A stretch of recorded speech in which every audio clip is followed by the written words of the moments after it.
Okay, so in the last class, we were talking about different transactions in property law. You understand? We were looking at different property law transactions. We looked at sale of land transaction, mortgage transaction, leasehold transaction, donation of power, and gift and all that. You understand? So what if a matter is in court, for instance, and then you're claiming that you entered into a sale of land transaction with a person, you understand? And then you're claiming that you entered into a sale of land transaction with a person.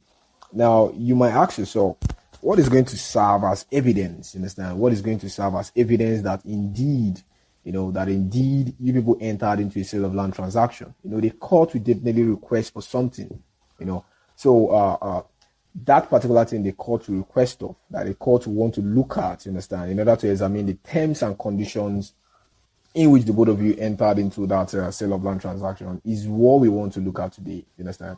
So what we want to look at today is a deed, you understand. So whenever a person is claiming, I entered into a mortgage transaction with so-so bank, or I entered into a sale of land transaction with so-so person, something must evidence that transaction. You understand? A document must evidence that transaction. So today we want to look at that document, you understand? What that document looks like, certain requirements or certain characteristics that document must possess before it can be valid, you understand? And then we want to look at, we'll also look at transactions that requires that document, that is deed, you understand? Our subject matter today is deeds, you understand? Deeds, you get. So we're going to look at transactions that require deeds and the transactions that do not require deeds, you understand? And then we'll also look at the characteristics or requirements of a valid deed. And then we'll also look at the formal parts of a deed. We always say the Nigerian Lawschool is practical, you get. So today we'll learn how to draft a deed, you understand? We're going to look at the formal parts of a deed and you see how it is drafted. But before we continue, I would like to say something. When it has to do, for instance, with criminal litigation, there is no much variation across campuses. In civil litigation, there is no much variation across campuses, just like that. But in property law is one particular course that, you hear a lot of things. Yes, sir. For instance, I think I told you something before, if you can remember. During my time, two persons were arguing in a WhatsApp group chat that I was, we were trying to do revision and all. One person was from Abuja, another person is from my campus, Lagos. And then one of them said, in drafting your testimonial, you say, in witness we are raw. And then my colleague from Lagos said, in Lagos, we didn't add we are raw. We just said in witness of which the parties, you understand? So it was causing confusion for them, you get. But the truth is that those things are just mere variations, you understand? In property law, you hear things like, in my campus, they said we should not date this one. In my campus, they said we should date our deed of power of attorney. You hear many things. In my campus, they say draft this way. In my but you yourself, if you sit down and then you ask your friend from different campuses to send you their own draft, you see that those things are just mere variations. At the end of the whole day, the effect is the same. You understand? So that is the most important factor. The effect is the same. You get? And then the truth is that, whether you like it or not, the truth is that if for instance now you're in Lagos campus, and you take the draft of someone in Port Harcourt or the draft of someone in Abuja for property law, and you write it like that in your exam, you will still get your full marks. You understand? Lagos campus lecturers do not mark Lagos campus students' exam. It's a general exam. The script are packed up together. Sometimes people who are not even lecturers. Yes, majority of the markers are people who are not lecturers. Maybe if you don't know that, you have to know that now. You understand? Majority of people who mark law school script are just lawyers. They are lawyers on the streets, lawyers in their law firm. They will give them marking scheme and they will be marking. You get, so you don't have to worry yourself over variations. Every draft in this property law reflects the Lagos campus standard. You understand? So any campus you are, even if you follow this Lagos campus standard, you are still okay. You understand? Nobody's going to mark you down. You understand? Nobody's going to mark you down. And then, you don't go to class and say, oh, but O.D. Michael said this like this. No, O.D. Michael went to Lagos. He didn't go to your campus. So let's start now. So you might ask yourself now, what is a deed? You understand? What is a deed? In the last class we were talking about a deed of mortgage, deed of assignment and all that. So what's a deed? A deed is a legal document signed, sealed, and delivered. Now, these are one of the essential characteristics of a deed. A deed is a legal document that is signed, sealed, and delivered, of which a legal interest is transferred or a binding obligation is created. So a deed must, in effect, you understand? So the consequence of a deed, usually is either it is conferring an interest in a property, you understand? It confers interest in a property, or it creates a binding obligation on some persons, or it confirms some act done, such as a passage of right or property. So I actually gave an example in respect of these three things that a deed usually does in effect. So if, for instance, a person wants to sell his land, you understand? A person wants to sell his land to another person. When you want to sell your land, you're transferring what we call the unexpired residue. That is your ownership. Ownership is a legal interest, you understand? You want to confer that to legal interest now on another person, you understand? You want to transfer that legal interest to another person, you understand? So in that case now, you require what they call a deed of assignment, you get? And then it could be that you want to create a binding obligation on another person, you understand? So imagine a situation where Mr. A tells Mr. B, look, I'll be going abroad, but I want to give you a power of attorney. I want to give you authority to handle my property. And then you have to also help me to buy so land, or you have to also help me to sell so land, you understand? So in that case now, the party is going to execute a deed of assignment, you understand? So the parties are going to execute a deed of power of attorney, you understand? So that deed of power of attorney now is creating a binding obligation on the donee. Then it could also be that a particular act has already been done, you understand? And the parties want to confirm that particular act, you understand? An example is, for instance, a deed of gift. When someone gives a property to another person gratuitously for free, they can draw up a deed of gift to confirm that particular grant, you understand? Also, when a person sells his land, he can also draft a deed of assignment to confirm the passage of that interest, you understand? So this is like in essence what a deed usually does. So there are basically two types of deeds. We have deed poll and indenture. Now, a deed poll is a type of deed that is signed or executed by one party. See, once you hear execution in law, what should come to your mind is signing, signature. Understand? So a deed poll is executed by one person alone. Understand? For instance, a deed of power of attorney is executed only by the donor. Is signed by the donor. Although there are exceptional instances where donee may sign, but we're talking about the general rule now. When we get to power of attorney, we'll look at the exceptions. So a deed poll is signed by the donor alone. You understand? It's executed by the donor alone. And then another type of deed is what we call indenture. That is a type of deed that is executed by both parties. For instance, a deed of assignment. Mr. A is selling his land to Mr. B. Mr. A will sign, Mr. B will sign. Okay, so these are the two types of deeds. And then there are various examples of deed. For instance, we have deed of lease, deed of sublease, deed of assignment, deed of surrender, deed of transfer, deed of mortgage. We have various kinds of deeds. Understand? We have various kinds of deeds. We have various examples of deeds. So now, what are the transactions that require a deed? Now, what kind of transaction requires a deed? Now, example of transaction that require a deed is gratuitous transactions intended to be binding. Now, gratuitous transactions intended to be binding. Now, let me give you an example. Your uncle can decide to dash you a land. He can decide to grant, that is gifting, gift, like to dash you a land. Your uncle can decide to dash you a land for free. You didn't do anything. And then he dash you that land. That your uncle can still come back 6 years later to take the land. Remember the principle in consideration. Consideration must move from the promisee, you understand? And if the promisee does not furnish any consideration, then, nothing moves. That means the promisor can come at any time to reclaim that property. Remember the case of Tweddle against Atkinson, you understand? But then now, it is also possible that you might tell your uncle, you say, uncle, since this transfer or since this transaction you're doing is gratuitous, you understand? I didn't furnish any consideration. the legal implication is that, you can come today, or even your son can come tomorrow to take it from me. Now, I want it to be binding. You understand? I want it to have legal enforceability. I want it to have legal force. So let us prepare a deed of gift. You understand? Let us prepare a deed of gift. You get? The uncle now say, okay, fine. If you're scared, let's prepare a deed of gift. You understand? So now a deed of gift now makes that particular transaction, that gratuitous transaction now, to be binding. You understand? It now makes it to be binding and enforceable.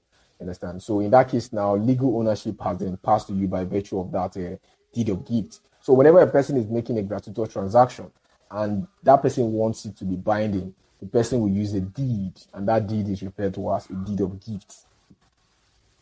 And then also, whenever a person is conveying an interest in land, a deed of gift is important. A deed is important. Whenever a person is conveying an interest in land, a deed is important. For instance, someone wants to sell his land. You understand? When a person wants to sell his land, he must go by way of deed of assignment. Why? Because by virtue of that sale, he's transferring his unexpired residue, that is ownership, title of that land to another person. So a deed is important, which is a deed of assignment. And then also vesting declaration in the appointment of a trustee. You understand? So if a person wants to be appointed a trustee in respect of a particular trust, in respect of a particular property or estate, in that case now, there's what we call vesting declaration, where, for instance, there are two existing trustees and then they want to add an extra trustee. That particular declaration, that is going to vest power on the trustee to carry out his responsibilities with respect to that trust, property or estate. It must be by deed. And then also remember this principle. This fourth one is very relatable. We said it in the last class. Where a donee is appointed to execute a deed, the prior appointment must be by deed. You understand? So if, for instance, Mr. Kafo is traveling and then he wants Mr. Kohn to take care of his properties, take care of his affairs while he's away, and then he also wants Mr. Kohn to help him buy a land, from one Mr. C. Now, if he's executing the power of attorney, the power of attorney must be by deed. It has to be a deed of power of attorney because the donee will have to, at the same time, execute a deed subsequently, you understand, in order to buy that land for him. And then also, there's what we call voluntary surrenders. Voluntary surrender. So it is possible that, for instance, someone is a lessee, you understand, he's enjoying a leasehold transaction. And then he wakes up one day and he wants to surrender his interest, you understand, like he wants to give up his interest. I'm no longer interested in this lease, you understand, I want to go, like he's surrendering his interest in the lease to the landlord, he say he doesn't want this leasehold again.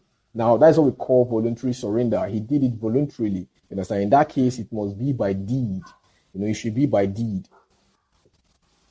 And then a lease above 3 years, you understand? A lease above 3 years. I believe we said this before in the last class, you understand? When a lease is above 3 years, it must be by deed. But when it's less than that, it is not called, when a lease is 3 years or less, it is not called a tenancy.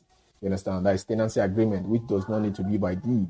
But now, when it's a lease above 3 years, it must be by deed. You understand? It has to be by deed.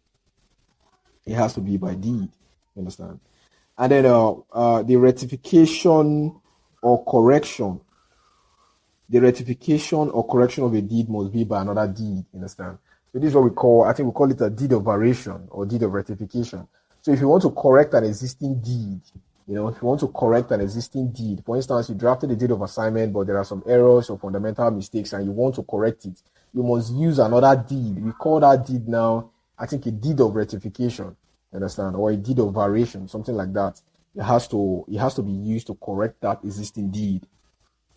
And then when you want to create a legal mortgage, in a mortgage, the mortgagor will usually transfer his legal title over that land to the mortgagee, you understand, for the material time that the mortgage subsists, you understand. Although with the condition that once the mortgage sum is paid back, that the mortgagee is going to reconvey the legal title over that property, you understand? So it has to be by deed. Why? Because a legal interest is passing, you understand? It has to be by deed. And then also the release or discharge of a legal mortgage can also be by deed, you understand? the release or discharge of a legal mortgage can also be by deed. It can also be by deed. You can see section 55 of the land registration law. Understand? So where, for instance, someone entered into a mortgage transaction, and then the mortgage sum, like he wants to discharge the mortgage, he wants to pay the mortgage sum. That's actually another transaction again. He has to discharge the mortgage sum in order to get his property back. That discharge must be by deed. They have to draft another deed, a deed of discharge for that mortgage to be discharged. So now, when is a deed not required? Now, there are transactions when a deed is not required. There are transactions when a deed is not required. And one of them is assent by personal representatives. Now, there's this principle in property law that where, for instance, let me say, for instance now, your grandfather or your great-grandfather dies, and then he gives you his land at so place. You understand? His land, real property. He gives you his land at so place. You understand? Like, he actually entered it in his will that I give my land at so place to my granddaughter, Fatima. You get? Now, there's this principle in property law that even when he dies, that land does not automatically become your own until the personal representative, that is, for instance, the executors, has vested that land on you. You understand? And they vest the land on you with the use of an assent. You understand? They vest the land on you with the use of an assent. They use an assent. Assent is a document in writing. You understand? In assent, you see something like, we, the personal representative, hereby vest this property on you, Fatima Okoro of so and so, So once that assent has been drafted, and then you sign, once that assent has been drafted, and then the assent is duly executed, and attested to, in that case now, that land now becomes your own. You understand? That is what an assent looks like. So now, when executors, for instance, wants to vest a property on you, that is a land, they want to vest it on you, they have to use an assent. And the law is that this assent does not need to be by deed. You understand? It may just be in writing. It doesn't need to be by deed. It may just be in writing. But in Lagos, assent must be by deed. You understand? In Lagos, assent must be by deed. So these are one of those variations. In Lagos, assent must be by deed. You have to know this. And then there's something called implied surrenders. You understand? So just like we talked about voluntary surrenders. Now, implied surrenders is also a situation where someone gives up his interest. For instance, a lessee gives up his interest in a particular land. He doesn't want to take the lease again. But this time now, he doesn't do it voluntarily. He does it impliedly. For instance, when someone is a tenant in a house and then one day he comes to drop the key for you, that is an implied surrender. So in the case of implied surrender, it doesn't have to be by deed. And then a lease not exceeding 3 years, which is a tenancy, does not have to be by deed. It doesn't have to be. It just have to be in writing, because it's a tenancy agreement. And then also, there are some types of mortgage that you can discharge with a simple receipt. You understand? For instance, if you create an equitable mortgage, you can just use a mere receipt, to discharge it. And then there are also, I think, if you create a mortgage by charge, you understand, you can also discharge that mortgage by receipt. You understand? It doesn't have to be by deed. So there are some kind of mortgage that you can discharge using a simple receipt. You don't have to put it by way of deed and all that, you get. And then also vesting orders, vesting orders of the court conferring the right of title over a property to another, operate without a deed. So where two persons are disputing the property and then the court now makes an order vesting the property on one particular person, it doesn't need to be by deed. You understand? By virtue of the court judgment, that person already becomes the owner of the property. And then conveyances arising from the operation of law. A perfect example of conveyances that arises from the operation of law is like the decision of the court, the principle in Walsh against Lonsdale. You understand? The principle in Walsh against Lonsdale that, for instance, an agreement to create a lease is as good as a lease. You understand?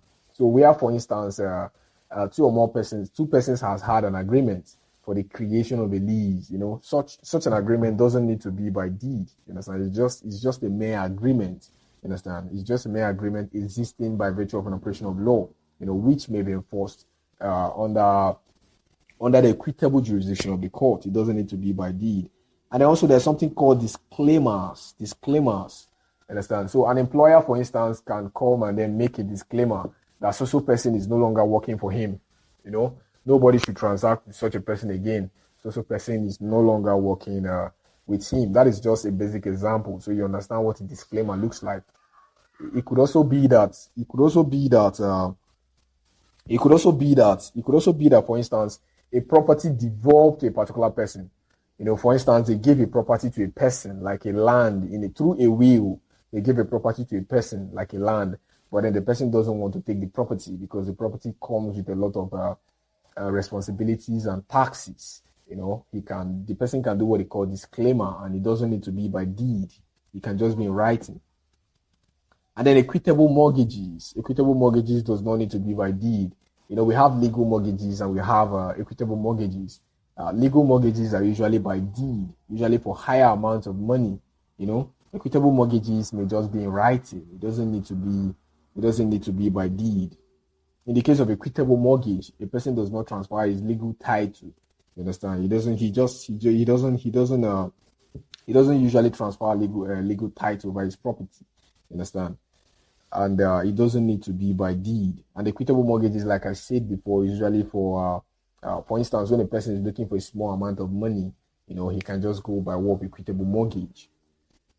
And then also sale of land agreements or contract for sale of land, that particular document that is drafted at the preliminary stage or at the contract stage, it doesn't need to be by deed. It's just a document in writing. And then licenses. Now, when Mr. A permits Mr. B to use his land for maybe 2 weeks or maybe 3 weeks, to just set his trap and catch some rabbits for like 3 weeks and then leave the land, that's a license. It doesn't need to be by deed. It can just be concluded in writing. And then now we look at the characteristics, the features or the essentials of a valid deed. So now, what are the conditions that a document must fulfill before we can refer to that document as a deed? You understand? So first of all, that document must be in writing. You understand? So every deed must be in writing. Every deed must be in writing. Oftentimes deeds are used to convey interest in land. Oftentimes deeds are used to convey interest in land or to create a binding obligation or to confirm the passage of some interest. You understand? And then if you look at section 4 of the statute of fraud, then you understand that yes, such documents, must have to be in writing. So every deed must be in writing. You can't say we are making a deed and you are doing it orally. It's not possible. It has to be in writing. And then a deed must be signed or executed. A deed must have to be signed or executed. You understand? So the parties to that deed must have to sign it. You understand? Merely sealing it is not enough. The fact that you place a wax or you read a wafer is not enough. You understand? The parties must sign. For instance, in a sale of land transaction, their signer has to sign and their signee has to sign as well. And it's very important. It's very important to sign. It's very important to sign a deed because, generally under our law, an unsigned document is a worthless piece of paper. It doesn't have any evidential value. And then, for instance, in land transactions, they say a court will not recognize a deed unless the vendor has signed it. You understand? So in land transactions, the signature of the vendor or the signature of their signer is more important. You understand? It's more important than that of their signee. Although ordinarily both parties ought to sign. You understand? But in land transactions, the emphasis is more on the signature of the person selling because he's the one who is being divested of his legal interest over the land.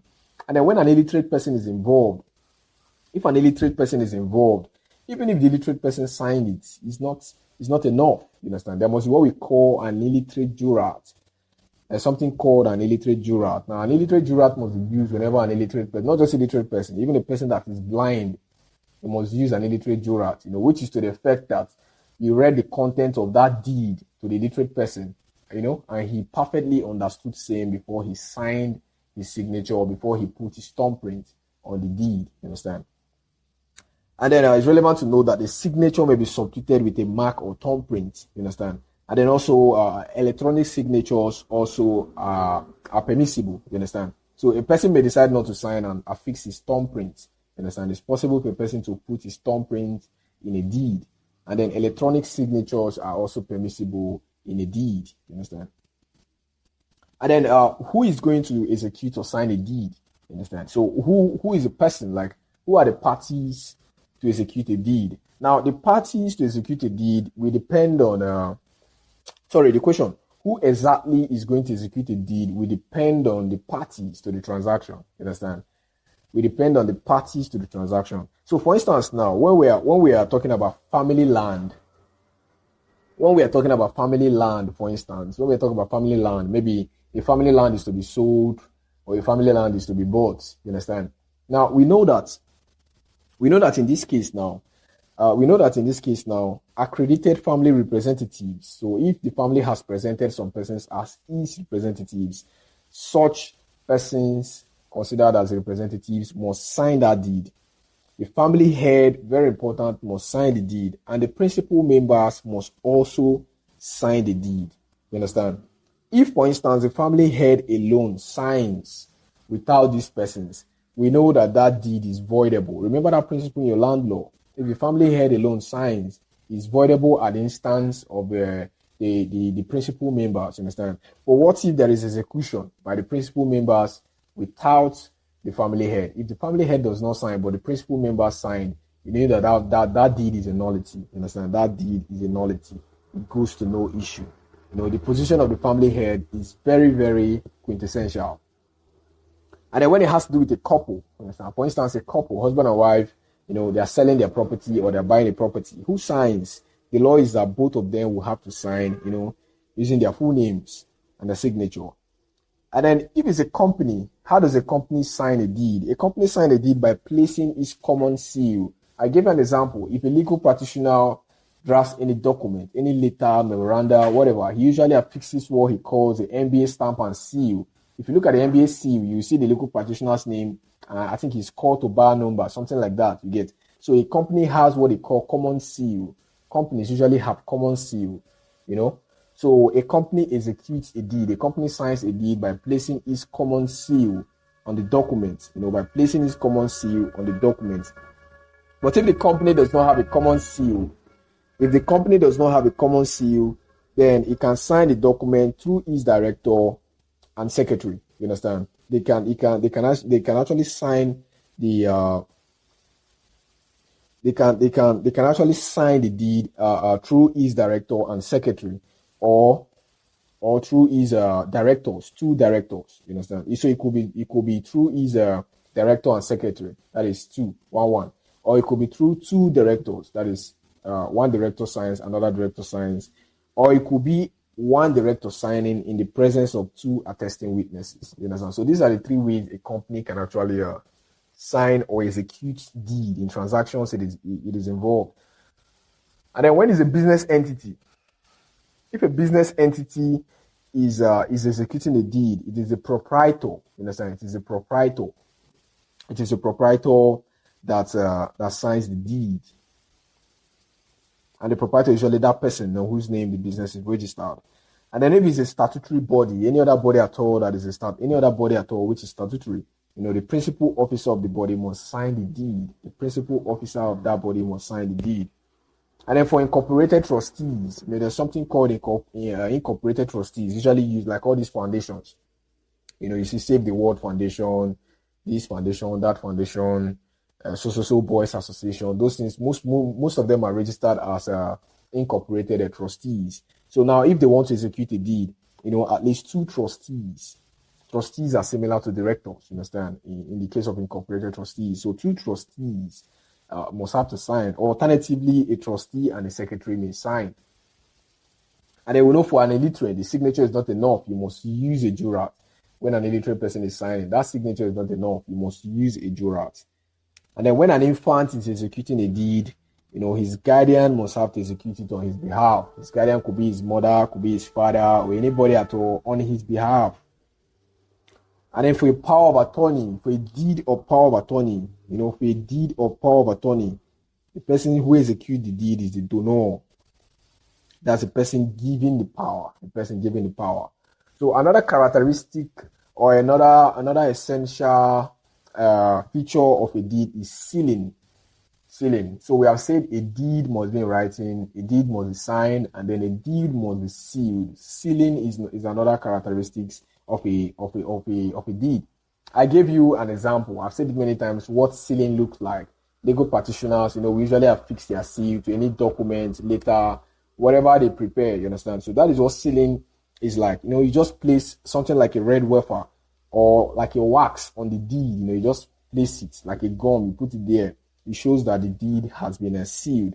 But it's relevant to know that nowadays, these days, deeds are no longer sealed. Some of you must have seen, for instance, deed of assignment or whatever deed. So you will notice that these days, you no longer see those red wafer or wax on the deed. You understand? So now, sealing a deed is no longer in vogue. It's no longer modern. It's mainly now applicable to companies. You understand? It's usually companies that usually seal their deed because of that. Their common seal. Companies usually like to put a common seal in every deed they are executing. They would like to put a common seal. But for private individuals, most time they no longer use those wax or red wafer. Understand? So now, what is important? What is important now is the party's intention that the document is under seal. You understand? So now, sealing of a deed is no longer mandatory. It's no longer modern. The most important thing now is the party's intention. You understand? So it's not just about that red wafer being there. It's about the party's intention. That the document is under seal. You get? And then there is also a presumption of due execution of any document purporting to be and stamped as a deed, even if unsealed. So a document might not be sealed. You understand? A red wafer or a wax may not be placed in a document, but then that document purports to be a deed and is stamped as a deed. You understand? The parties' intention are clear that the document is a deed. The parties intend the document to be construed as a deed. In that case, the court will give effect to it by virtue of a presumption. They refer to that as a presumption of due execution.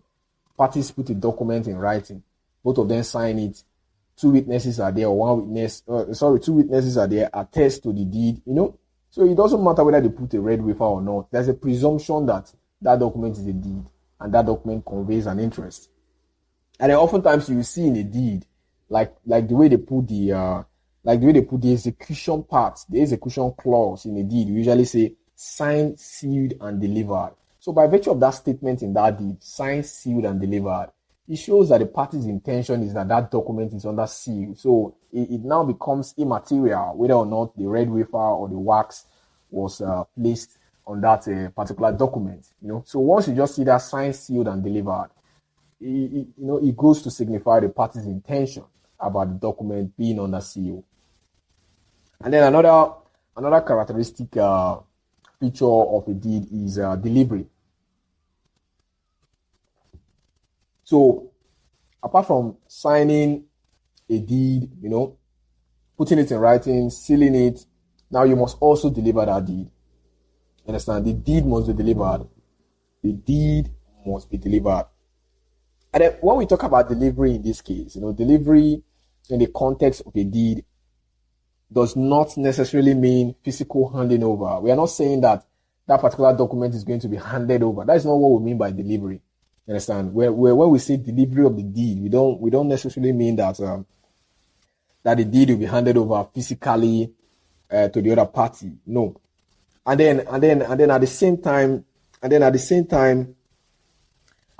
delivery does not occur at the commencement date of the deed. You understand? Delivery does not occur at the commencement date of the deed. So now you can ask yourself, when can it be said that a deed has been delivered? Now, a deed is said to deliver at the time the interest has passed. A deed is delivered at the time the legal interest has passed. Whenever the legal interest has passed to the other party, the deed has been delivered. And then how do we know when the legal interest has passed? They say evidence of delivery is proof by any party of the intention to be bound by the deed. So whenever the parties have agreed by their intention to be bound by that deed, whenever they have agreed to be subject to the conditions and the terms provided by that deed, then the interest has passed and then automatically there is delivery. You understand? And then it's relevant to note that there are two types of delivery. There are two types of delivery. There could be absolute delivery. There could be delivery in escrow. You understand? Now, when a delivery is absolute, parties can just decide to form the intention. They say, "Oh, we formed the intention to be bound by this deed." At that point, they have formed the intention. Delivery has occurred. No conditions attached. But then there's what we call delivery in escrow. A party can say, this house you want to buy, this I know. I formed the yes. I want to pass my legal title to you. But before I pass legal ownership over this house, I want you to make the full payment. I know you've made a substantial amount of payment. You've paid 80 million, but the house is worth 100 million. It's remaining 20 million. So whenever you pay the 20 million, then it will be said that the deed has been delivered. So in this case now, there's a condition. That's what we call delivery in escrow. You understand? So there's a condition. There's a condition. This is what we call delivery in escrow. You understand? This is what we call delivery in escrow. There's a condition attached, and this is what we call delivery in escrow. But then it's relevant to know that there's something called doctrine of relation back. Doctrine of relation back. You understand? So now you might ask yourself now, if there is delivery in escrow, then what date exactly was the deed delivered? Is it when the condition was fulfilled, or is it the time that the interest passed? You understand? So now in this case, it's relevant to know that by virtue of the doctrine of relation back, if, for instance, the parties have passed the interest today, like they formed the intention to be bound by the deed today, but then there is a condition remaining, and the condition was fulfilled, let me say, next month. Now, that deed was delivered on that date. The parties formed the intention to be bound by the deed. That is the date the interest passed, and not the next month that the deed was, or that the condition was actually fulfilled. Understand? So that is what we call the doctrine of relation back. It goes back. It goes back to the date in which the parties formed the intention. And then it's relevant to note, I would like to hit on this point. When, for instance, there's a deed for the alienation of land, when, for instance, let me say, for instance, a deed of assignment, but then the governor's consent has not been obtained, parties have drafted the deed of assignment, their intention has been formalized, everything is clear, they are just waiting for the governor's consent. Now, that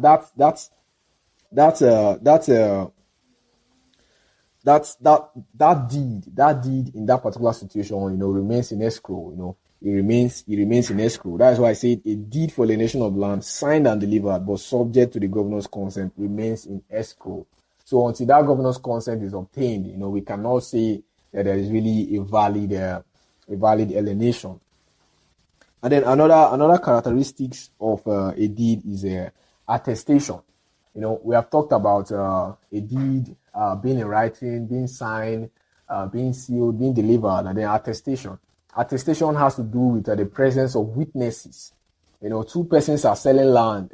Two persons are transacting in land. One person is selling, one person is buying. There must be witnesses. There must be witnesses that will come and attest to that.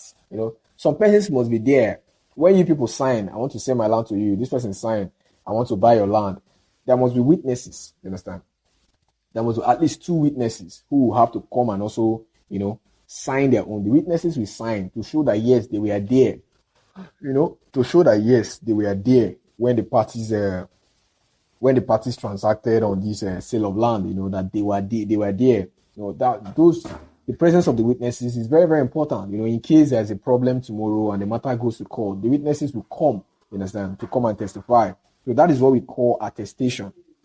That's what we call attestation. And then it's relevant to also know that attestation is generally not mandatory. You understand? Like, it's not compulsory. You cannot say that a deed is invalid because there is no attestation clause, because nobody attested to the deed. You cannot say that the deed is invalid for that. No. But there are instances where the law has prescribed that whenever you are dealing in this particular case, whenever it is this case, that there must be attestation. You understand? And the law even went on to give specific kinds of attestation. So if, for instance, now, a power of attorney, you understand, a deed or power of attorney is to be used outside of jurisdiction. You understand? So if a deed of power of attorney is to be used outside of jurisdiction, that is outside of its country of origin, attestation now is important, and it is more appropriate that a notary public, you understand, a notary public should attest to that power of attorney, should be the witness to that power of attorney. And then if a deed involves an illiterate or a blind person, attestation is also very important. You understand? Attestation is also very important. If it involves an illiterate person, attestation is very important. Remember that Section 3 of the Illiterate Protection Act provides that, a person should have to explain that the contents of that deed to the illiterate person, and then make sure that the illiterate person understands before affixing his signature or mark or thumbprint to that particular deed. You understand? And then if it is, for instance, it involves companies, if it involves companies, attestation is also very important. Attestation is also very important if it involves companies. And then if it also involves incorporated trustees, if it involves incorporated trustees, attestation is also very important. And then other statutory bodies as well, other statutory bodies as well. Attestation will also be necessary for other statutory bodies. And then it's also relevant to note that even if we have said earlier that attestation is not mandatory or compulsory, before we give these instances where the law has prescribed that attestation is necessary, irrespective of that, it's relevant to know that attestation is important. Attestation is generally important. It's important because it raises the presumption of due execution.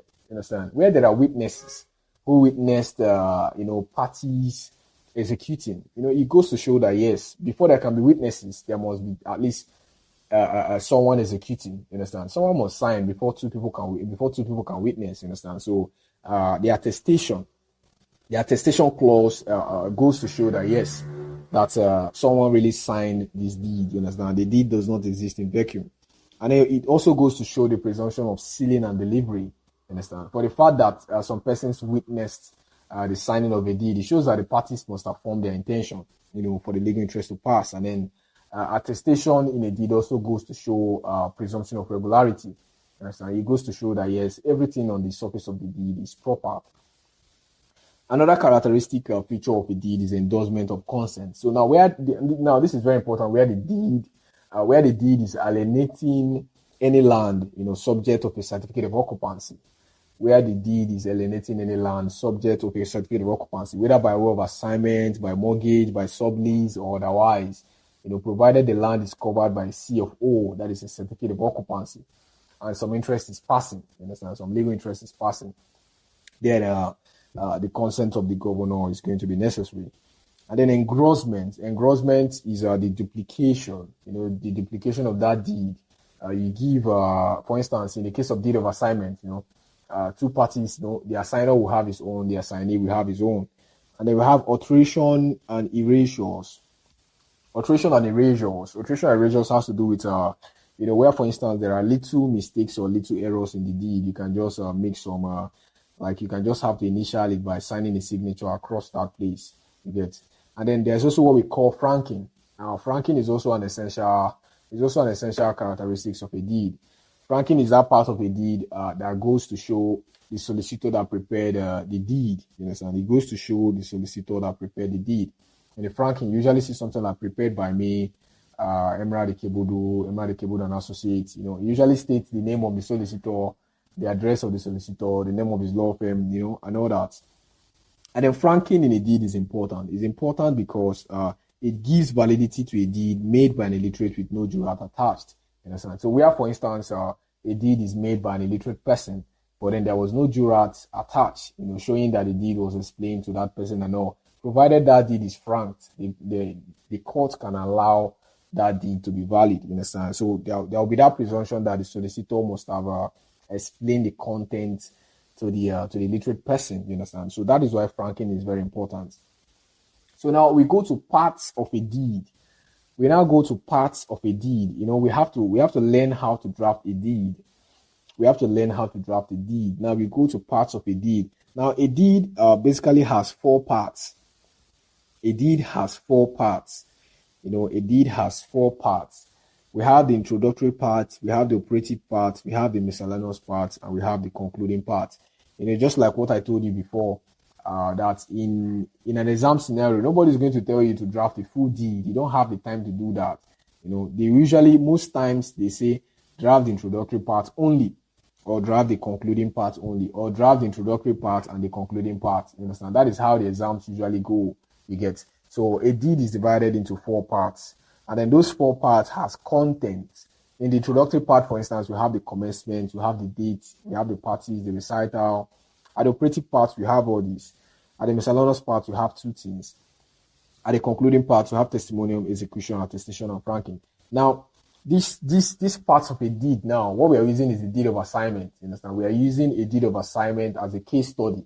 We are using a deed of assignment as a case study. You understand? We're using a deed of assignment as a case study. Although most deeds all look like this. You understand? But if you look at a deed of lease or a deed of sublease or a deed of mortgage, it differs. There's a variation. It differs in some respect. But in this part of a deed, we are using a deed of assignment as a case study. So now we look at the introductory part, and then the first thing we have is the commencement. So now, how does a deed commence? If you see a document now and they say this document is a deed, what's the first thing you see? What you usually see is a commencement. And the deed usually commences with the words or the phrase as follows: this deed of assignment. You understand? Or this deed of lease, or this deed of mortgage. Now, depending on the type of deed it is. Now, that is how a deed commences. You understand? That is how a deed commences. A deed is very important. It's so important that any deed without a commencement is invalid. You understand? The commencement part of a deed is very important. Any deed without a commencement part is invalid. And then the next thing you see after commencement is date. After you have seen something like this deed of lease, or this deed of assignment, the next thing you see is made this dash day of dash 20 dash. You understand? Is made this dash day of dash 20 dash. That is the date. And in your deed, you don't date your deed. That's a general principle. You don't date your deed. You understand? You don't date your deed. If you date your deed, there are a lot of consequences. You understand? So if tomorrow you're a solicitor or you're acting for someone, you don't date your deed. You understand? You don't date it. You don't date your deed. So now you might ask yourself now, why don't we date deed? Although it's relevant to know that a deed that is undated is still valid. You understand? A deed that is dated is also valid. A deed that is undated is also valid. But there are reasons as solicitors we don't date deeds that we draft for our clients. If you look at the time frame, for instance, after you have signed your deed, the law requires you to stamp it within 30 days.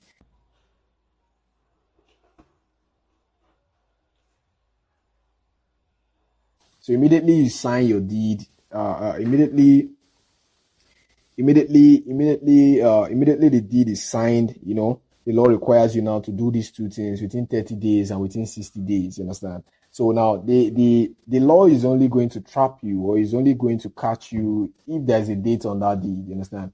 So if there's no date on that deed, how are they going to know if it was made in the past 60 days or it was made in the past 30 days, you understand? So these are actually one of the reasons why we leave a deed undated. And it's also to enjoy the presumption under section 157 that the date of delivery is actually that particular time where when the intention of the parties we are formalized, that time where the interest passes, and not necessarily on whatever date that is stated. You understand?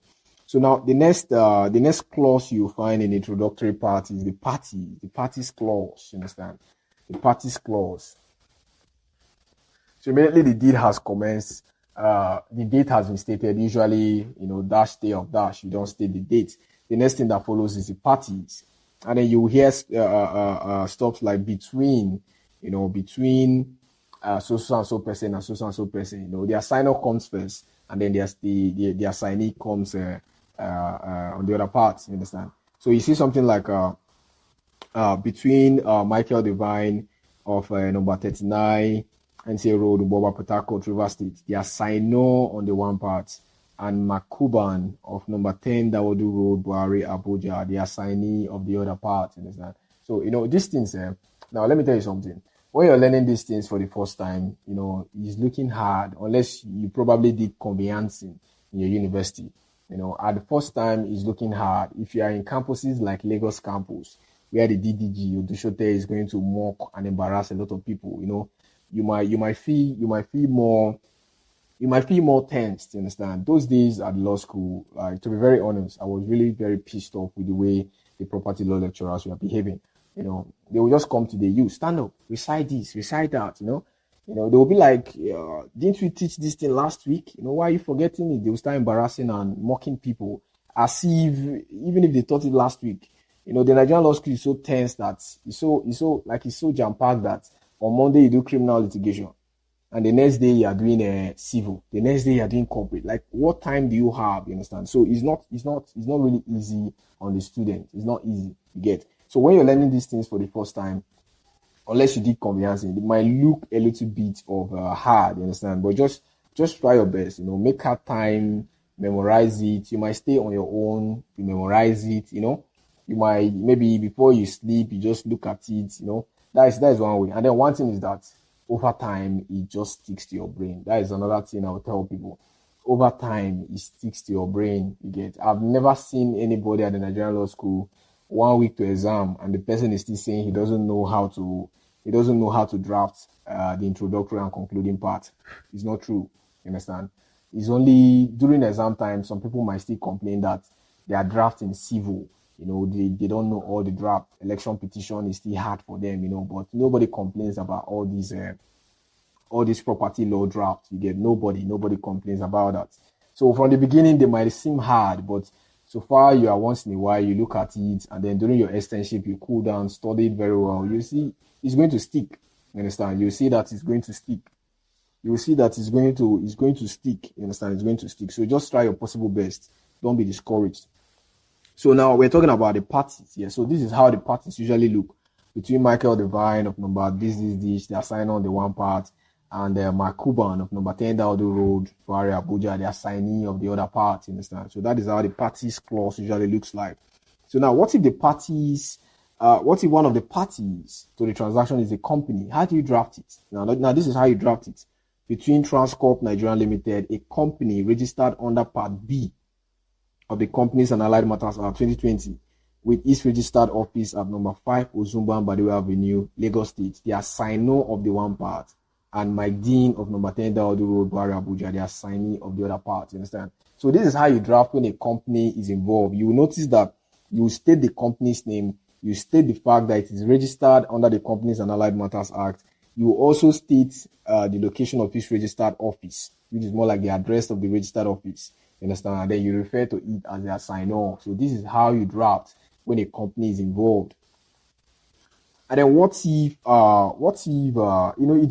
is also possible, like I've been saying, that one person is traveling abroad and then he wants another person to take care of his properties. You understand? So he executes a deed of power of attorney because the donee is going to in turn execute a deed. You understand? So what if that donee is buying a land on his behalf, or the donee is selling a land on his behalf? So how do you draft the parties? How does the parties look? Now look at how the parties look. If, for instance, one of the parties to the transaction is a donee of a power of attorney, maybe he's buying a land on behalf of the donor who is outside of the country, or he's selling a land on his behalf. Now this is how you draft it. You say, between Michael Devine of number 139 NTA Road, Mboba, Port Harcourt, Rivers State, they are signer on the one part, and Mark Cuban of number 10 Daudu Road, Buhari, Abuja, acting through his lawful attorney. So you see that you have to state the donor's name. The donor is acting through his lawful attorney. You understand? You see, and Mark Cuban of number 10 Daudu Road, Buhari, Abuja, acting through his lawful attorney, Mr. Rufus White, appointed via a power of attorney, dated. Understand? So you have to state the date of that power of attorney, and then you have to state the registration number, page, and volume of that power of attorney at the land registry. Once that power of attorney is by deed, usually is registered at the land registry of that state. You understand? Every state has a land registry. Land registry is where all documents affecting land is usually registered. And then also a deed of power of attorney, you understand, is usually registered in almost all land registries, you understand. In almost, not all, but some, like in Lagos, for instance, they register their deed of power of attorney. So this is how you state it. You have to introduce first the donor, state the fact is acting through his lawful attorney, you state the date, the date in which that lawful attorney was appointed, and then you state the registration number, the page, and the volume in which that power of attorney is registered at the land registry of that state. And then where it is a husband and wife, for instance, this is how you state it. This is how you state it. And Kevin Kalio and Sharon Kalio, both of number 10 Daodu Road, Buhari, Abuja. So you see that you state the both of them, and Kevin Kalio and Sharon Kalio, both of number 10 Daodu Road, Buhari, Abuja, assignees of the other part. And then where your family is involved, and 2 or 3 members of the family are representing the family. It is possible that 2 persons have been selected as accredited representatives to represent that family. And then probably the family is probably maybe buying a land or selling a land. So now how do you draft the parties? It is drafted this way. And Musa Okafor, family head, John Okafor, principal member, Olamide Okafor, principal member, for themselves and on behalf of the Okafor family of number 138 Duza Avenue, Lagos State, the assignees of the other part. So you see that you have to state the names of the family head and the accredited family representatives. You understand? So in this case now, the family head and other principal members are like the people representing the family. So you have to state their name, and then most importantly, state the clause for themselves and on behalf of the Okafor family of number 138 Duza Avenue, and then you refer to them as the assignees of the other part. And then another part of a deed, another part of the introductory, another clause in the introductory part of a deed is what we call the reciter. The reciter. Now they say the reciter is the formal part of a deed that explains the transaction. So now in every deed, after you have seen the commencement date, parties, the next thing you see is the reciter. Now, the reciter is that part of a deed that will explain that transaction, oftentimes briefly. It usually provide a background explanation of that transaction. In fact, if you look at the reciter, once you look at the deed and you go to the reciter and you read the reciter, you already know the essence of that deed. Yes, you already know why the deed was created. You understand? You already know why the deed was created, or you already know the purpose of that particular deed. So now we have 2 types of reciter. We have introductory reciters and we have narrative or historical reciters. Now, when introductory reciters are used in a deed, they usually provide a background explanation to that particular deed. They usually provide a background explanation to that particular transaction. You understand? So like I said, once you just look at the deed, you just know the purpose of that particular deed. It applies mostly to introductory reciters. An introductory reciter will usually state something like, whereas the assigner is a holder of a certificate of occupancy number KD12345 dated 28/12/1999 over the plot of land situated at number 10 Chief Obiwale Street, Port Harcourt, Rivers State, issued by the Governor of Rivers State on the 28th of December 1999. The assigner desires to assign the plot of land covered by a certificate of occupancy number KD12345 to the assignee for a consideration of 60 million naira. So by merely reading this reciter, you already know that you already know that the document you are holding is a deed of assignment, and one person there is the assigner who wants to sell his land to the assignee. You understand? So that is what an introductory reciter looks like. And then we have a narrative reciter. You understand? We have a narrative reciter. Now, a narrative reciter or a historical reciter, as it is called, we usually provide history of the title. You understand?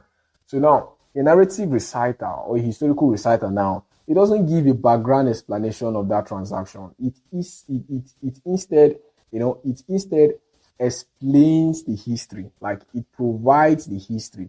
So you will know who were the previous owners of that land. You understand? Who were the previous owners of that land? How the land devolved and devolved over a series of persons, and how it now got to the present person who is selling the land. So a narrative reciter, for instance, might be like, whereas, Mr. Okafor Cone had about 90 plots of land, which was given to him by his grandfather, Okoro, and then upon the death of Okafor Cone, the land was bequeathed to his son. His son, at so year, partitioned the land and then gave it to 4 of his children, and then 3 of the children sold the land to the first one. The first one is a Prince Will, and then Prince Will is now the owner of the land today. You understand? So a historical reciter will just tell you a history of that particular land. Like he's going to tell you how ownership of the land, passed from so person and how it got to the present owner of the land. That is what a historical reciter does. So by merely looking at a reciter that is historical, you know who was the first owner of that land, and then you know how the land got to be owned by the present person who is selling the land. And then I ask yourself, what are the functions of a reciter? What are the functions of a reciter? A reciter performs a lot of functions. For instance, if a reciter is clear and unambiguous, understand? When a reciter is clear, a reciter may help in resolving ambiguities in the deed. When a reciter itself is without ambiguities, a reciter may help in resolving ambiguities in the deed. Imagine when, for instance, it has been stated in the reciter that the person that is the assigner wants to sell the land, and then maybe somewhere in the deed there's something that is looking like the land does not want to be sold, like something ambiguous or confusing. In that case, the court can just look at the reciter. The court can just look at the reciter and then resolve that ambiguity. So whenever the contents of a deed, especially the operative part, which is usually the substantive part of that deed, whenever it is ambiguous, the court will just look at the reciter. So if for instance, from the reciter, the intention of the party, the intention of the assigner is to sell his land, any other thing that is written in the substantive part, the content of that deed, that is inconsistent with the reciter, the court will usually take the reciter to resolve that ambiguity in the content of that deed. And then reciters may also create presumptions. Reciters may create a presumption, which are very hard to rebut, understand? If, for instance, parties are disputing over a particular piece of land or over anything, and then the court now brings a document, or maybe a document that is over 20 years is tendered, a document that is over 20 years old is tendered in court, and then that document has a reciter. Maybe the document is a deed, and the document has a reciter in it, and then the reciter now states that, maybe from the content of the reciter, it is deduced that party A is the owner of that land. It creates a presumption, and then party B will have to rebut that presumption. So it's possible for a reciter to serve this function. It's possible for a reciter to serve this function. And the reciters may also constitute estoppel. Reciter may constitute estoppel. If a reciter is saying this, and then maybe one of the party to the transaction is saying, no, I did not want to sell my land to him, but then in the reciter, it stated clearly that the assigner desires to convey his legal interest over the land to the assignee for a consideration of 60 million naira. That is an estoppel. It stops you. It prevents you from claiming otherwise. So a reciter may serve, may have the effect of an estoppel. And then reciters in its narrative form, that is in its historical form, will help in explaining the history of the title. So you know how the property devolved from different persons down to the present owner. And then reciters in their introductory form will also help to provide a background explanation, a background explanation to the transaction. Remember what I said. When you look at a narrative reciter, by merely looking at a narrative reciter, you can already know who was the first owner of the land and how it got to the present owner. And by merely looking at an introductory reciter, you can already know what document you're looking at. That is a deed of assignment, and the assigner intends or desires to transfer legal interest over the land to the other person known as the assignee. And then we look at the testatum. So now we're in the operative part, you understand, the testatum. Now the testatum is the beginning part of the operative parts. We have, a deed has 4 parts: the introductory part, the operative, miscellaneous, and the concluding part. So the operative part starts with what we call the testatum. At the top, you will see something like, now this deed witnesses as follows. That is how a testatum is. And then the next thing you see after a testatum is a consideration clause. That is that clause that shows the amount of money that was paid by the assignee to the assigner. It usually says, in consideration of the sum of 20 million naira paid by the assignee to the assigner. That is how the consideration clause looks like. And then you might ask yourself, what are the functions of a consideration clause? Now, when a consideration clause is contained in a deed, it serves many purposes. It goes to show that the transaction was not gratuitous, like it's not a gift. It's not gratuitous. It was a valuable sum was paid. By containing a consideration clause, you can say, okay, no need to issue a receipt. And then it can also help to assess the stamp duties. You have to pay stamp duties on any deed at all. It forms part of the perfection. After a deed has been prepared, you have to obtain the governor's consent. You have to stamp it, you have to register all those things. So now, when you're stamping a deed of assignment, they will have to assess how much you're going to pay. They will look at the consideration. How much is the property worth? The property you sold, how much is it worth? And then they will take some percentage. That is how they calculate the ad valorem stamp duties to be paid. So the consideration can help in that aspect. And it is also an evidence of payment made and received. And it also goes to show the financial value of that estate. You understand? And then after the consideration clause, you have the receipt clause. The receipt clause shows that, the assigner has received payment from the assignee. And then it's going to show something like the receipt of which the assigner acknowledges. And it's usually in brackets. You understand? It's usually in brackets. Now, just like the consideration clause, the receipt clause also has its own functions, as stated here. And then the next thing is the capacity clause. In what capacity is a person assigning his property? Now, this is very important. In what capacity is a person assigning his property?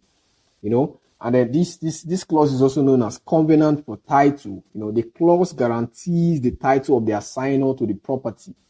Understand? By virtue of this clause, this capacity clause or this covenant for title, it guarantees that the assigner have valid title over that property. And the best capacity that an assigner can convey property is what is known as beneficial owner. In most deeds, deeds of assignment, the person usually assigns it as a beneficial owner.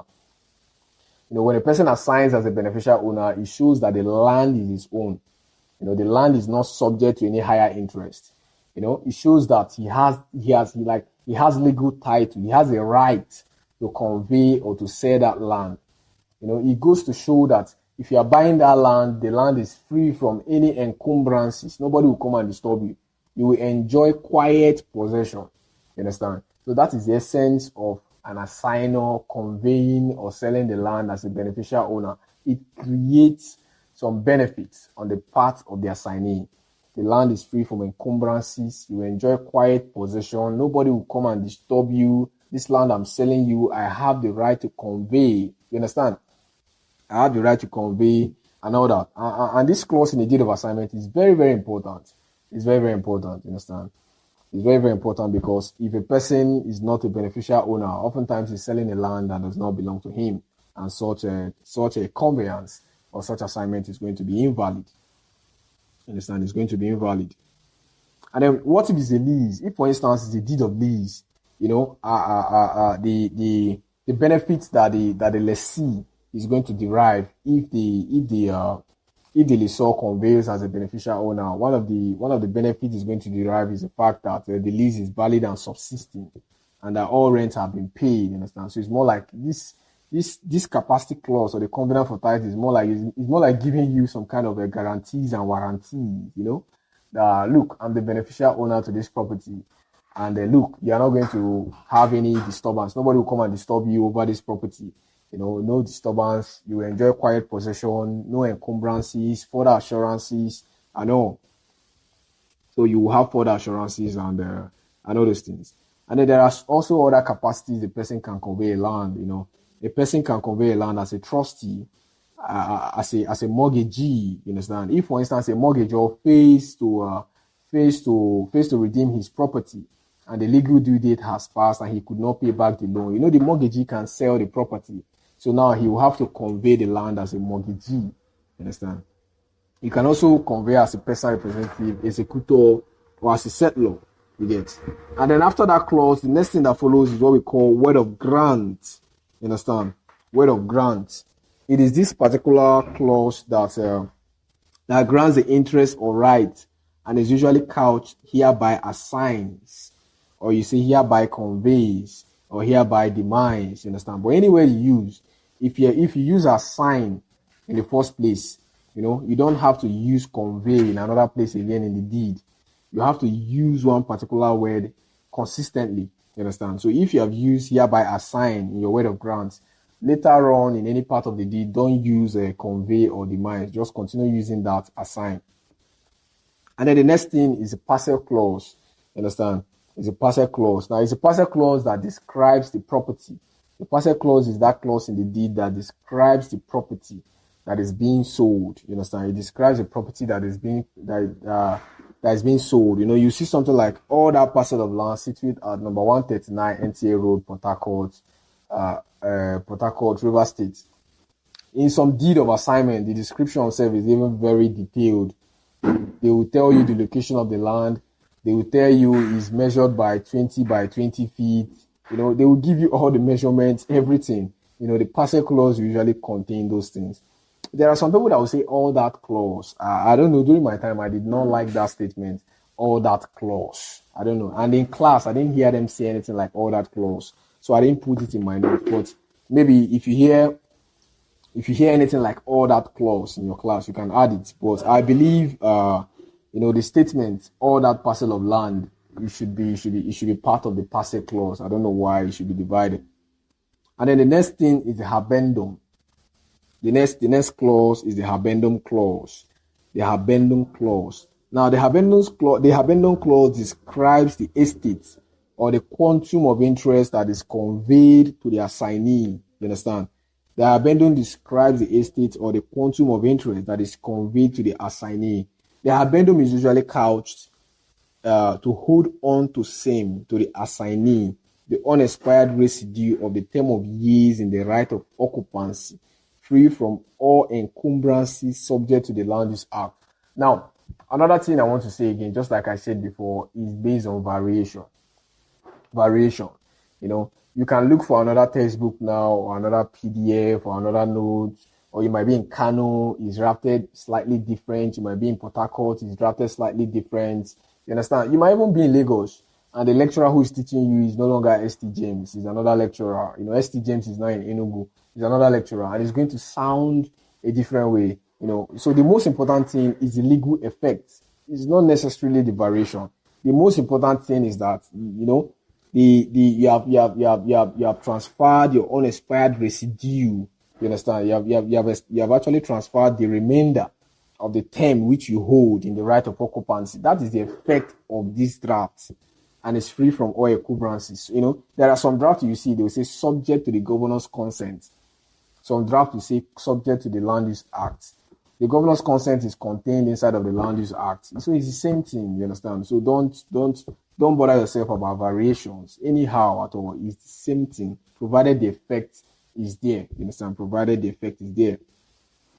And then please, because I'm saying variation is the same thing, it doesn't mean that in all your drafts, you're going to be saying you're not going to be taking your own style and be drafting. No. There are some drafts that will tell you that it's a matter of variation. You understand? There are some I will tell you have to state it word for word. You understand? For instance, now when we get to civil litigation, you see like affidavits. Like affidavits, I so person or so. Those things you must state it word for word. There are some drafts that you have to state word for word. You don't have to change anything.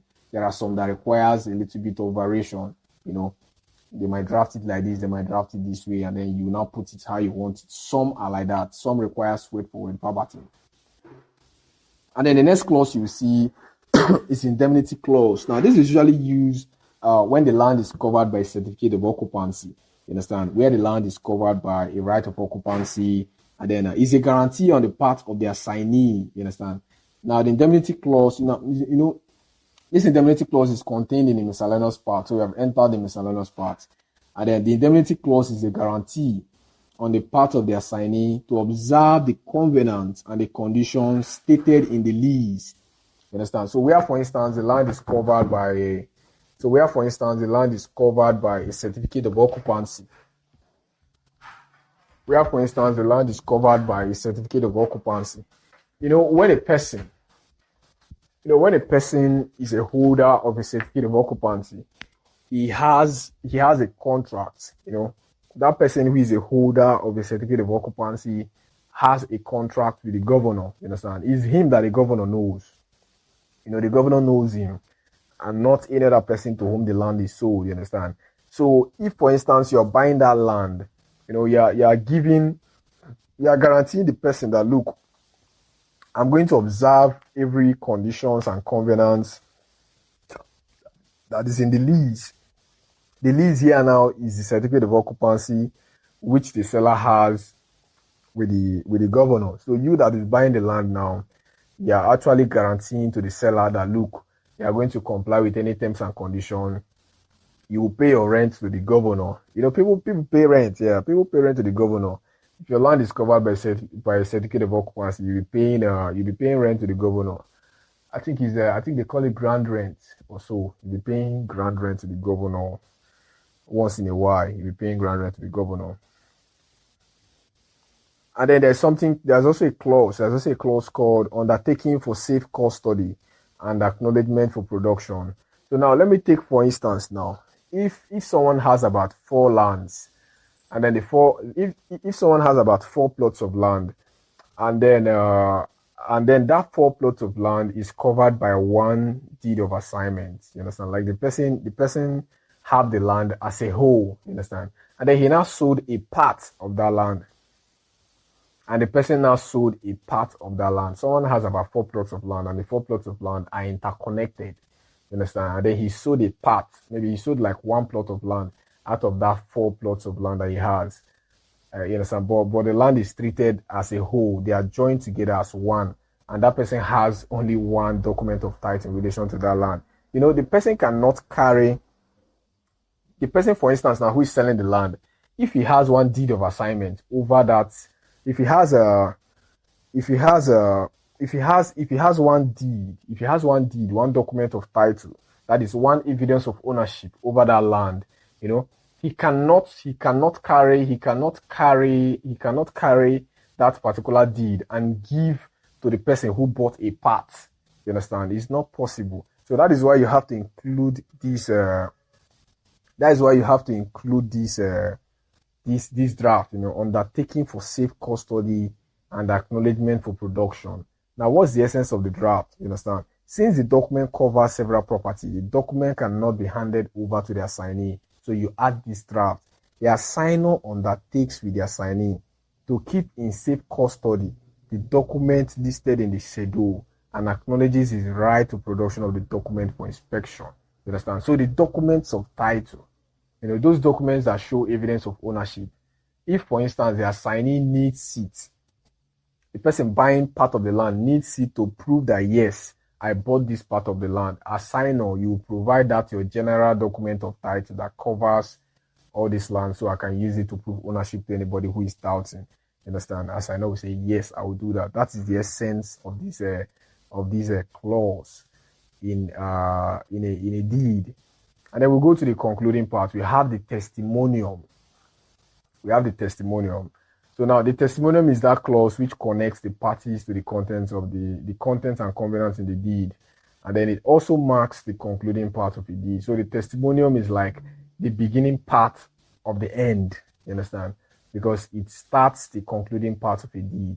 So the testimonium is usually drafted in witness of which the parties have executed this deed in the manner below in the day and year first above written. I think my friend in Abuja said they drafted it something like in witness whereof of which the parties. So they added the whereof, you understand? So depending on your campus, you can see whereof, you understand? So some campus might add in witness whereof, some will say in witness of which, that one is not a problem anyhow at all. You're correct. And then the next one is the execution and attestation clause. You should know what this means already. Execution clause is where, the parties to the transaction signs. And then the attestation clause is where the witnesses signs, So the execution clause is usually stated, signed, sealed, and delivered by the within named assigner. The assigner will sign his signature and then his name. And then in the presence of, this one is now attestation, the name of the witness, his address, his occupation, and signature, you also sign. And then the assignee, for instance, will also sign his own. Signed, sealed, and delivered by the within named assignee, / you put his name. And then attestation clause, in the presence of the second witness, name, address, occupation, signature as well. So now, what if it's a company? How does a company execute? Remember what I told you. Usually by common seal. Understand? Usually by common seal. By common seal. Now, this is how the company will draft. The common seal of Transcorp Nigerian Limited is hereby affixed to this deed and was duly delivered in the presence of, director.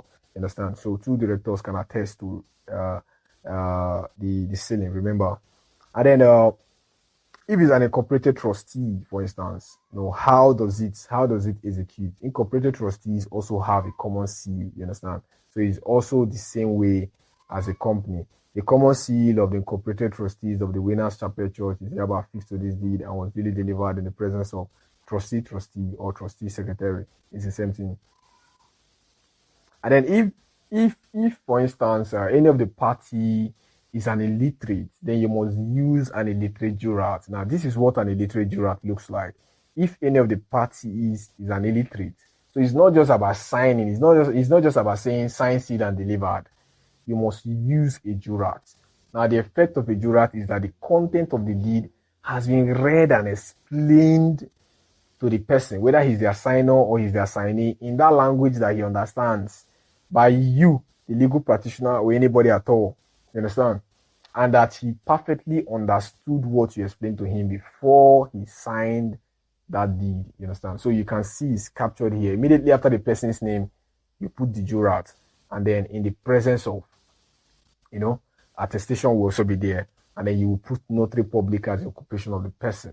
You understand? You put notary public because it's more preferable for notary public to be the person attesting. And then if any of the parties is a donee of a power of attorney, any of the parties is a donee, the same way we did at the introductory aspect, you do it again here. After you put the person's name, Now this is signed, sealed, and delivered by the within named assignee. You understand? And then assignee's name. Now, please, I want you to know that in the case of a donee, please, you have to put the donor's name. This place you put assignee's name. Remember at the introductory part, we stated the name of the donor, that he's acting through his lawful attorney. You understand? So that is why they say a donee signs in the name of the donor. You understand? You remember we stated that it is the donor acting through his lawful attorney. So even in this execution part, what you put here is the assignee's name. You put the assignee's name, not the donee's name. You understand? Then you come on that to say he's acting through his lawful attorney, Stephen Hawkins, appointed via a power of attorney, dated that register. You do the same thing again. In the presence of, notary public is more applicable as well. And then draft if a corporate body is the donor of a power of attorney. And then you also see the draft if a corporate body is the donor of the power of attorney. Remember, a company can give a power of attorney. It's also possible. And then we are one of the parties, e.g. a husband and wife, you understand? So we are, for instance, the assigner or the assignees, a husband and wife. This is how you execute it. Signed, sealed, and delivered by the within name assignees, Kevin Kallio, Sharon Kallio, and then attestation. You understand? So you see, it's the same. The signature is closed. And then if a family is involved as well, if a family is involved and some of the members are there as accredited representatives, now this is how you do it. Signed, sealed, and delivered by the within name assignees. Family head will sign, principal member will sign, another principal member will sign, depending on how many they are. And then you state that same thing you stated at the introductory part, you state it again. for themselves and on behalf of the Okafor family of number 138 User Avenue, Lagos State. And then attestation clause will follow in the presence of, and then if it's a partnership, you understand? If for instance, a partnership is a party to the transaction, this is also how you state it. And then the last part of a deed is a franking. It's usually that clause that states the solicitor that drafted the deed. For instance, you say prepared by O.D. Mike Esquire, O.D. Mike and Co. number 139 Port Harcourt, River State. You put your email and your phone number. That is it. And then we also have the schedule. You understand? The schedule can also form part of a deed. You understand? Oftentimes the deed will reference it. A document has contained in the schedule. So sometimes the schedule will also form part of the deed. And the schedule is very important. Because there are things that are lengthy, things that are complex, things that are technical, detailed things like drawings, sketches, maps. Oftentimes they are left at the schedule. You understand? So sometimes at the parcel clause they will say, at the land situated as so as properly described in the schedule. You understand? So when you go to the schedule, you see all technical items, map, sketches, drawing, everything. For instance, if the property is described in graphical form, it will usually be contained in the schedule. So schedule is a place where you banish technical things, detailed things, long things. If you put them in the main deed, the deed might look clumsy. You understand? It might look clumsy. So you put them at the schedule. And then now, once you have finished drafting your deed, what is the next thing you do? The next thing you do is to perfect your deed. A deed itself, that deed itself is invalid. You understand? Like is what we call is not duly perfected. You cannot tender it in court because parties have drafted their deed and the solicitor drafted it. It does not mean that you can tender it in court. There are 3 things that you must do. You understand? There are 3 things you must do. That is why they said a deed for the alienation of land for which the governor's consent has not yet been obtained is still in escrow. You understand? So in that case, the delivery is not yet fulfilled. You get the delivery is not yet fulfilled. It's still in escrow. So after drafting your deed, for it to have legal validity, you have to do what they call perfection. Perfection follows 3 procedures. That is what we call CSR. CSR: consent, stamping, and registration. Understand? So after running your deed as a solicitor, you must make sure that the governor's consent is obtained. You understand? The governor's consent is obtained. If you are in the FCT, you obtain the consent of the president, and you do that through the office of the minister of the FCT. You understand? You do that through the office of the minister of the FCT to obtain the consent of the president. You understand? And then, this consent is very important because if you look at section 22 and 26 of the Land Use Act, whenever there is a passage of legal interest, whether by way of mortgage, sublease, or whatever, you understand, the governor's consent must be obtained because all land in Nigeria is vested in the governor as a beneficial owner. You understand? He's holding it in trust for all persons. You understand? So you cannot sell that your land unless you obtain the governor's consent. And then the next thing is stamping. That document has to be stamped. That document has to be stamped either at the State Internal Revenue Service, the Federal Internal Revenue Service, or, Federal Inland Revenue Service, depending on the status of the parties. Yeah, it has to be stamped. 30 days after execution, it has to be stamped. And then you have to also register that document at the land registry. Like I say, the land registry is a particular place. It's like an office where all documents affecting land are kept. The land registry is very, very important. It's very, very important because if, for instance, you want to investigate, if someone is claiming that this land is his own, it's the land registry you go to ascertain. You go there to conduct due diligence to ascertain if, in fact, this land belongs to that person. You understand? And then how will you conduct due diligence? You will have the ability. You can conduct due diligence because people go there to register transactions affecting land. If people did not go there to register transaction affecting land, you cannot go there to investigate. You understand? So it's very important to register your deeds. 60 days after execution. Within 60 days after execution, you have to register your deed. And then there's something we call supplemental deed or deed of ratification. I told you before. These are one of the instances where another deed is necessary. You understand? So where, for instance, there are errors in an already executed deed. The deed has been signed by the parties, attested to, but there are errors in the deed. Now, if you want to correct that errors, you use another deed. This is what is known as a deed of rectification. And then the last thing we are going to look at is particulars of information you would obtain from your client to prepare a deed of assignment. So what if, for instance, you want to prepare a deed of assignment for your client? Now these stuffs are very, very important. This particular stuff now is very, very important. If you look at the past questions in property law over the years, you will see some questions. What are the particulars of information you obtain for your client if you want to draft a deed of assignment, if you want to draft a will, if you want to draft a mortgage, if you want to draft a sublease, if you want to draft a power of attorney? So in all your topics, please just know that, just make sure you memorize the particulars of information you will need, the particulars of information you will need to prepare that particular document. Most times the information are similar, because definitely you will need the particulars of the parties involved, particulars of the property involved, particulars of the attesting witnesses, you understand? So most times is similar.